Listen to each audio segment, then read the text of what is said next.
But then went on to slap tariffs on our steel. So obviously didn't mean that much to him, did it? Well, we're putting VAT on all of his products. We're putting tariffs on his products. So, again, in retaliation. Things are changing so quickly. I hear what you're saying, Spencer, and thank you for your call, and thank you for making your debut to LBC. If you think you've heard every possible defense of Donald Trump, think again. Because in this clip, one caller steps forward determined to make the case for Trump, convinced the facts are on his side. The problem? Once the conversation gets going, those arguments are put under intense scrutiny, and the host responds point by point with direct challenges that completely shift the momentum of the debate. This isn't just another heated political exchange. It's a perfect example of what happens when strong opinions collide with detailed questioning. And whether you agree or disagree with either side, it's fascinating to watch how quickly the discussion unfolds. Before we dive into the full story, comment where you're watching from, and don't forget to like and subscribe so you don't miss the next one. Now let's get straight into it. Watch closely as the caller attempts to defend Donald Trump and explain his position. But as the conversation progresses, the host keeps pressing for evidence, challenging the claims being made, and forcing the debate into much deeper territory.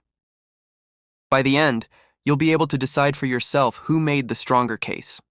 And stick around until the end, because after we've broken down everything that happened, I'll give you my own thoughts on what this exchange really reveals about the broader political conversation surrounding Donald Trump and why debates like this continue to generate so much attention. When we left Europe after the referendum, yes, Europe imposed on the UK a particularly tough, rigid deal that has stunted growth in the UK and, threatened our defences as well. I would rather be allied. Trump's 3.5 years left of his tenancy, and then he's gone. Well, there's some dispute over that, isn't there? There are suggestions that he might refuse to move. We don't know what will happen, but certainly, my problem with people saying he definitely will call another election and it will be free and fair and everything will be fine is that everybody who said that the fears about Trump were exaggerated at the beginning of his second term have been proved wrong. He's been worse, if anything, than people feared. So we do have to consider that possibility, don't we? Well, is he worse? I mean, I think we could learn a few lessons here from Trump. Not everything he's doing, obviously, is correct, but he is putting his country first, and he's doing the things. Why should he be propping up NATO with funds disproportionate to the other contributors? Well, hang on. But we're talking about the silencing of journalists. We're talking about threatening of academic institutions, the closing down of the Department for Education, thousands of people losing their jobs through these swinging cuts, thousands of people losing millions of people losing their social security. How is that good for America? Why should the government and taxpayers be paying for people who aren't doing a job?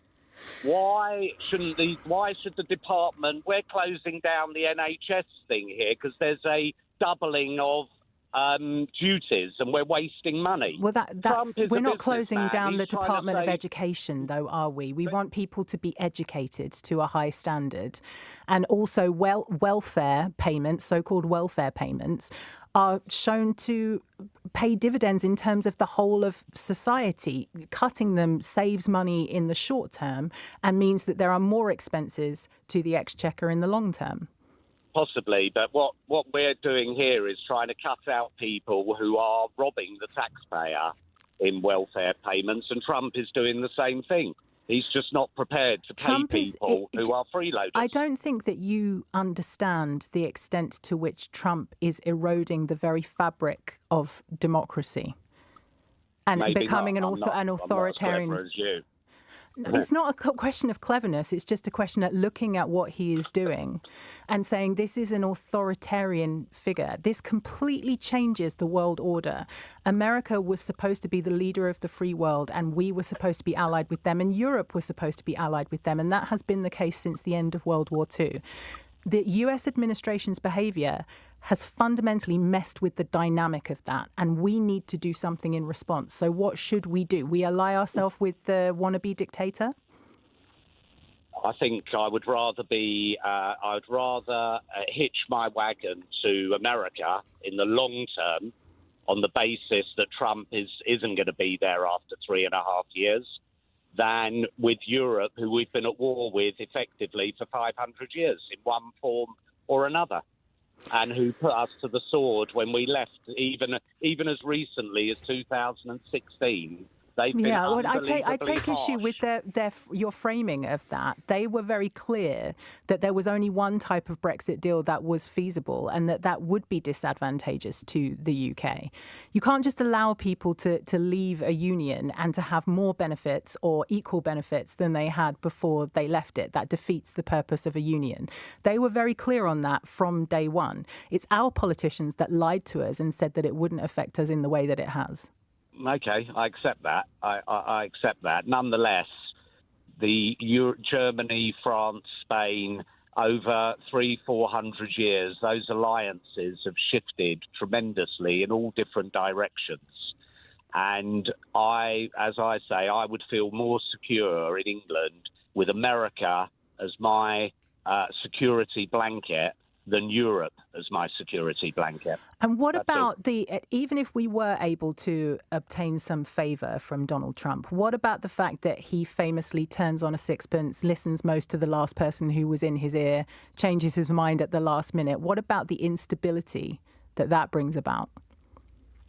I don't know, but I sense that on some of the this would be a massive issue to America. I don't believe that they would want to be bad friends, call it, with the United Kingdom, given the tie-up in security information, having a solid partner on the European front. I think it's a special relationship, and Trump, I think he loved it when Keir Starmer pulled out a letter from the King, didn't he? But then went on to slap tariffs on our steel, so it obviously didn't mean that much to him, did it? Well, we're putting VAT on all of his products. We're putting tariffs on his products. So, again, in retaliation. Yeah, things are changing so quickly. I hear what you're saying, Spencer, and thank you for your call and thank you for making your debut to LBC. There is honestly a lot to take away from that exchange, and one of the biggest reasons I wanted to cover it is because I know a lot of you watching aren't from the UK. It's easy to assume this kind of political debate is unique to the United States, but it really isn't. We have people here in Britain making many of the exact same arguments, repeating many of the same talking points, and defending them with the same level of confidence. What really stood out to me was how the conversation unfolded.